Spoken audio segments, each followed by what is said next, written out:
Walay kabutagan ng kalipay si Cebu Niñas Frisbee Women Team. Human sila ang nikampiyon sa UBG Championship 2022 Women Division nga gipahigayon ngadto sa Dumaguete City.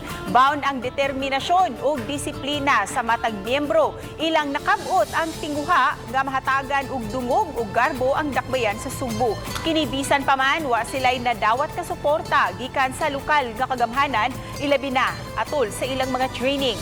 Matud silang team captain nga si Apple May Tabasa nang hinaot sila nga unta, ilhon ug suportahan ang sport nga frisbee. Di lang dinhi sa Sugbo apan sa tibuok nasod.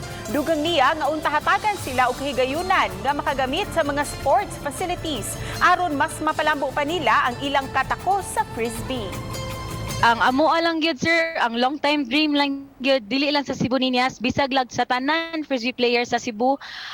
Matagaan lang jud mig prioritization sa paggamit sa field